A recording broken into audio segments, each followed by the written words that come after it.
the Key Stage 4 online update meeting. My name is Mr. Paul McAvoy. And first of all, thank you very much, everybody, for being a part of this presentation this evening.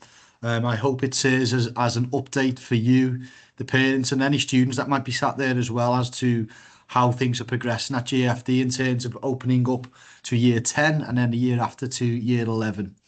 So I think it's really important that you are part of this journey. You're kept up to date. As you will know, this is our second online information evening. I delivered one about a month and a half ago to give an outline and an update. And I also asked for your feedback as well. And it's all gone into supporting us at GFD to build and co-create our Key Stage 4 curriculum. So today you're joined by myself, Mr. Paul McAvoy, the head of secondary, and also Mr. Amgad Helmi, who's the head of Key Stage 3 at the school. You'll be hearing from both of us today, just to give you basically an update of where we're up to with everything, and just a bit of a sense of what's ahead and what's coming down the line later on this academic year. I think it's always important to start off by talking about sorry, let me just turn that on to mute.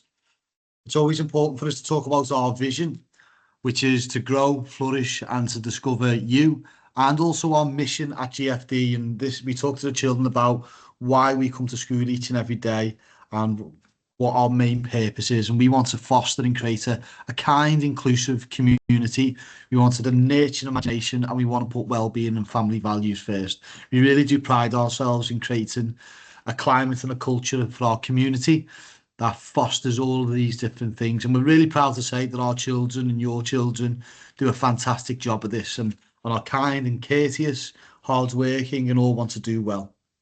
And we talk about to our students, and I've spoken to you before about what our goal is and what are we all striving towards. And there are two clear aims for our students as they take their journey throughout GFD.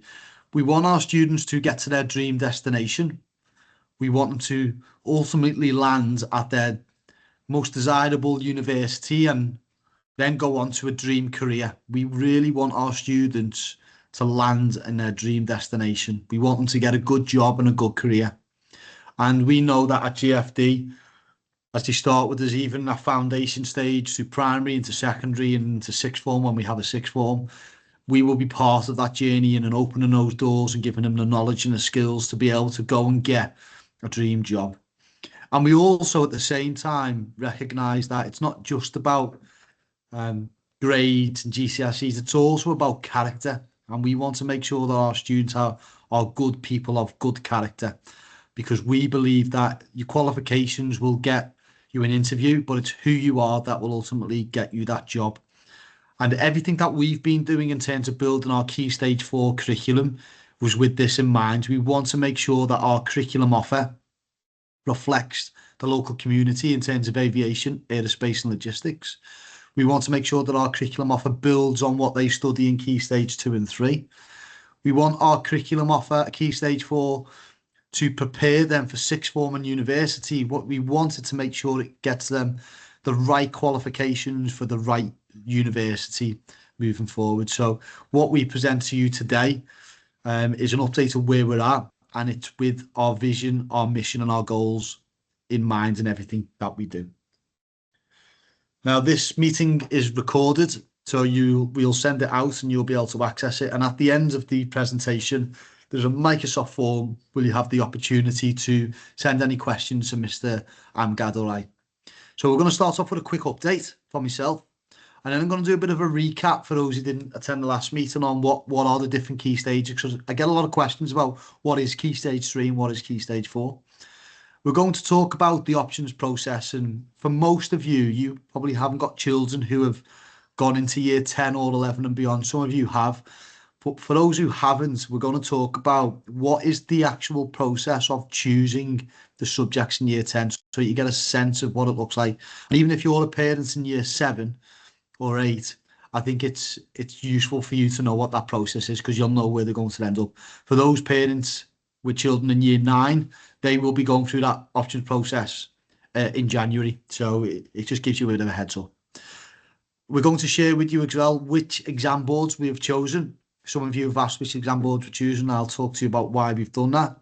And then we're going to talk through what subjects we're going to offer for our students. And Mr. Amgad's going to talk about the importance of choosing the right subjects to help you go on to further study. And then we'll share the timeline and the next steps. So hopefully you'll get a very thorough update on where we're up to. So just a quick update in terms of the most important things that we've done since the start of the year. You maybe remember at the very start of the year, I began by asking a question: what curriculum do you want for your child? And I also asked the children, what do you want to study? So we surveyed the students, we surveyed you, and we took all of that stakeholder feedback and we used it, analysed it, and used it to basically create and shape what we think our Key Stage 4 curriculum offer will look and be like. We delivered an online presentation, and this is our second one of the year. And we have met with the exam boards, all the different exam boards. We've been shown the brochures, the different subjects, the qualifications, the processes. So we've met extensively with the exam boards, and also we have visited other schools within the UAE, and particularly GEM schools as well, who have been very successful in securing good qualifications for children and students and offering a broad, balanced offer. So we've been out and we've been to look to see what the best of the best. We've also done some analysis across the GEM schools to work out which qualifications are supporting children to go on to university, and ultimately which qualifications are delivering students really good outcomes, because we want them to get some good grades as well. And I'm really pleased to say that we've also commenced what we call the exam-centred assessment. Now, for any school to be able to deliver a GCSE qualification or a BTEC qualification, you need to become an exam centre with the respective exam boards. And we are well on our way to getting our exam centre approval. It's all part of the process. I've actually tomorrow got Pearson EdXL, who are in school when the students are finished, to come and do the final checks to make sure that we're all set up ready to deliver the GCSEs. We've also, since the start of the year, we've decided what our option choices are. We know what subjects we're going to offer, and I'm going to share that with you today. And further to that, we've also begun recruitment for teachers to be able to deliver some of these subjects for next year as well. So we've done a lot, and we've listened. We've gone out and learned from the very best, and we've also created what we believe to be a fantastic offer for our students at GFD. As they begin their GCSEs next year. So in short, we're on track, we're well on track, we're well ahead of where we should be, which is really positive. So what I'm going to do now is just give a quick overview of the different key stages, because I get a lot of questions about this, and I just think it's always worth just covering it just so everybody understands. Now, in primary school, you have foundation stage, then you have key stage 1, which is the purple section, and then you have key stage 2. Now in secondary school, we have what we call key stage 3 and key stage 4. Now key stage 3, that's years 7, 8 and 9. Students typically study key stage 3 for 3 academic years, and they will study some of the mandatory core subjects, including English, maths, science, Arabic, social studies, model education, physical education and Islamic studies. And students will also do different option subjects as well, like drama, AI, art, humanities. And the idea behind Key Stage 3 is that students get exposed to a wide variety of different subjects, so they develop a broad knowledge base ready for Key Stage 4. Key Stage 3, yes, we have assessments in year 7, 8 and 9, but these are not formal assessments. These do not lead to qualifications for students that they can use them to go to sixth form or university. And our Key Stage 3, because we're a British curriculum, is in line with the Department for Education national curriculum, which again is accessible online. So that's Key Stage 3, and that's what we've got at the minute. We've got year 7, 8 and 9. It's a broad, balanced offer. Now, Key Stage 4 is year 10 and 11. And at the start of year 10, students will then specialise and choose option subjects and study them for 2 years, and they will end up with examinations at the end of the 2 years. But students will still study core subjects such as your English, your maths, your science, Arabic, Islamic, etc.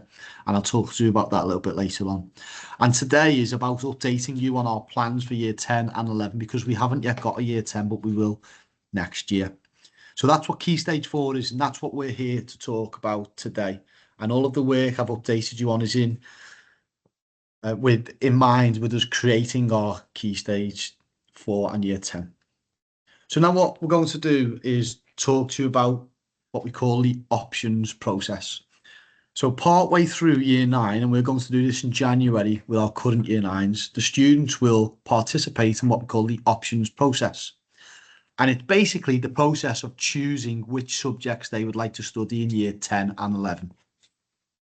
So this is the options process in short, and this is what we're going to do. And I've already written to the Year 9 parents earlier this month just to outline some of these parts of the options process.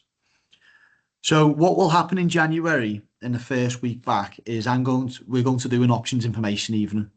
That will be Mr. Amgad and I and Mr. Banyard, and we will talk to the Year 9 parents about all of the different subjects that students can study and pick, and we'll talk them through the option process. We'll also, in the same week, in the first week back, do an assembly with the students, and we'll tell the students about the process and what subjects they can choose. Once we've spoken to the parents and to the students will then do what we call taster lessons, where they get to sample and experience some of those subjects that maybe they haven't studied before. And by the end of that process, they will then be in a position to make an informed decision. At that point, I will release a Microsoft form. Students will take that form away and they will tell us what subjects they want to choose. And we'll finalise the option choices by the end of January. So it's going to be a really quick turnaround really in choosing subjects, but we want to make sure that they're well informed. Once the option subjects are chosen, alongside the senior leadership team, we'll have individual conversations with students and we'll make sure they've chosen the right subjects for the right pathway and based on their ability as well. And then obviously in the next academic year, the start of Year 10, students will then start their 2-year courses for GCSEs. So that's the options process in short. For those of you who've got children in Year 7 and 8, this is another 1 to 2 years away. But for Year 9 students, we're going to be doing this in January, and I'll make sure I speak to the students about this as well. So that's the options process. And then moving on to exam boards. So we've now, based on your feedback and based on meetings with exam boards and other schools, we've decided on the exam boards that we are going to offer at GFD. And we've chosen 2 exam boards. The 2 exam boards that we have chosen are Pearson Edexcel and Oxford AQA. Now, when people have questions about exam boards, they sort of want to know what's the difference.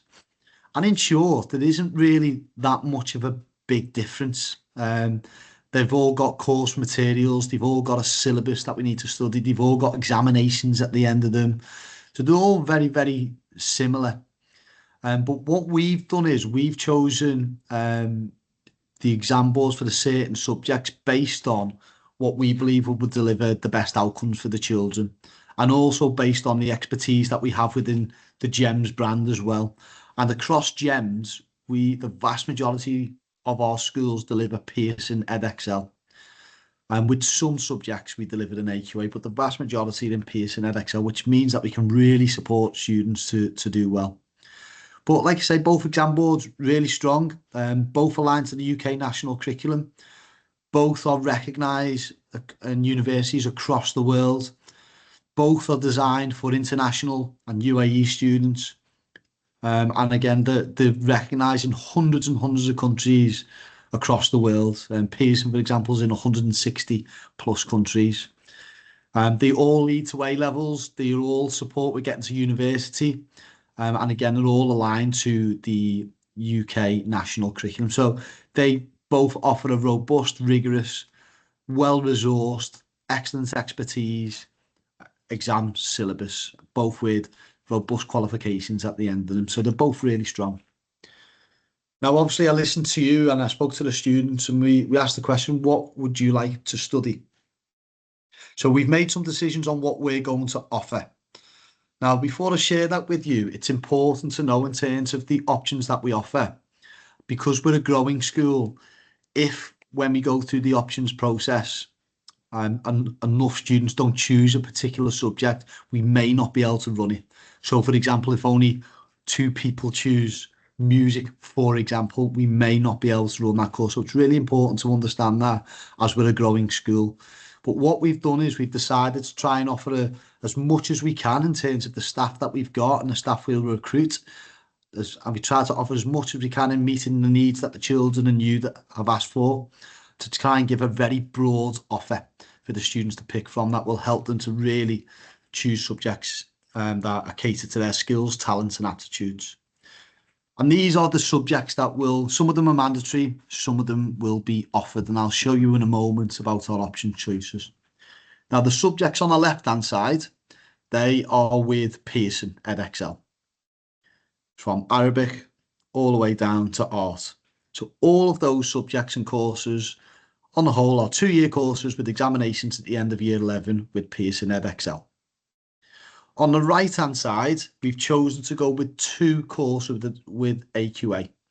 One being English as a second language, because we felt the course that they offered there for our EL learners was much more appropriate, and psychology, because the psychology course is much more culturally appropriate for the UAE via AQA. So you can see we're offering quite a lot. We try to offer as much as we can in terms of options for students. All of the choices that you asked for and the children asked for are all in there. The most popular being the sciences. Business studies was very popular, and physical education and art. They were all really, really popular choices. And we've also offered other subjects such as computing, which we think is an important subject. And obviously music, drama, history and geography. So we've put quite a lot of offers there. And we introduced psychology. Again, that was a really popular subjects that the students were interested in. So they are the different subjects that we'll offer with the different exam boards. Now, before I talk about specifically, I'll jump to that now actually.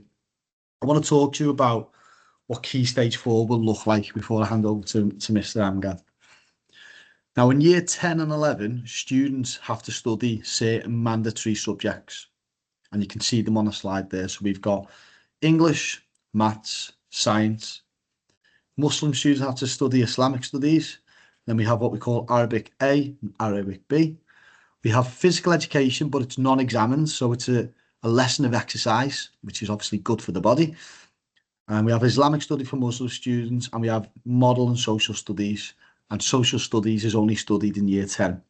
So all of those lessons there are mandatory in the UAE, and they account for 20 of the 29 lessons that students in GFD will study in year 10 and 11.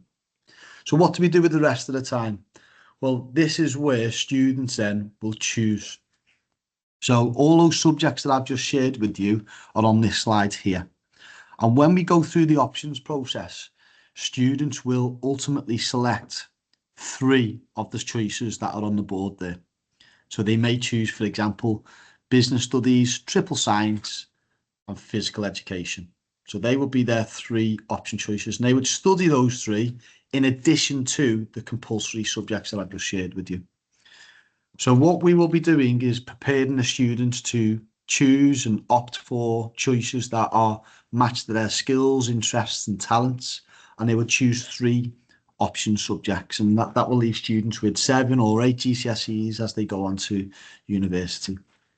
So I just wanted to give you a bit of a flavour of what the option process looks like. So students in midway through year 9 will choose 3 option subjects, and then they will study them at the start of year 10. I wanted to update you on the exam boards that we've chosen, which is Pearson and AQA, very reputable, the most reputable exam boards in the world. And I also wanted to show you the options that we're going to offer to the children as well. And you can see there that's really broad and lots of choice in there, lots of different subjects that will help to meet our students' interests, talents and aptitudes. So I hope that gives you a sense of how the option process works, which subjects we've chosen, and how we will support students to get to their dream destination. Now, the final thing to sort of say from me before I hand over to Mr. Amgad is the importance of choosing and selecting the right subjects. Now, in the UAE, to be able to Many of our students will study in the UAE. The university offer is growing here. So by the time they come to university, study when they're 18, 19, they may actually stay in the UAE. But what's happening at the moment is lots of students are going abroad to study in the universities. But to be able to study in the UAE, students must achieve 5 international GCSEs, including English, maths, and science at level 3 or above. Now, the offer that we've got at GFD more than meets that requirement because our students will ultimately be able to leave with 8 GCSEs with us, providing that they obviously secure good outcomes. So it's important to know that there's an equivalency certificate called a secondary leaving certificate that students must achieve to study in the UAE, and our curriculum is all set up for that. The more complicating factor is something Mr. Amgad's going to talk to you about is what happens if my child wants to maybe study elsewhere. So now I'm going to hand over to Mr. Amgad, who's going to talk you through overseas study.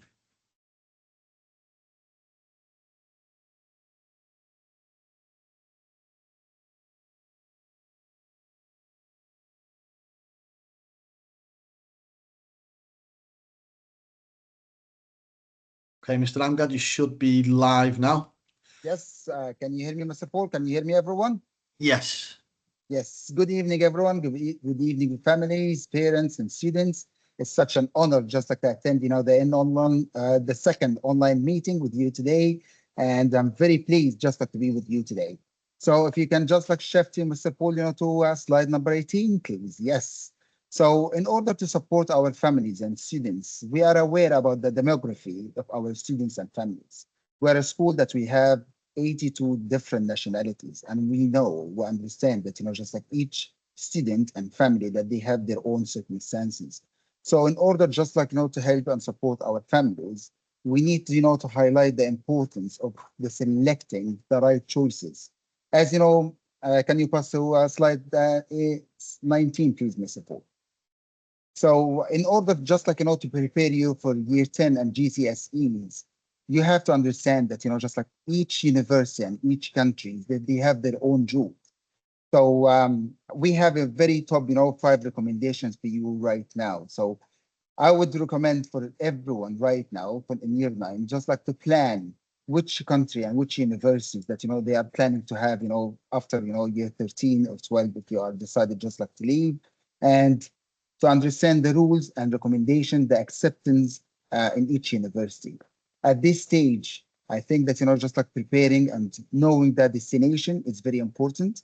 And the reason is that, just like some universities, some countries that, will not recommend some of the GCSEs.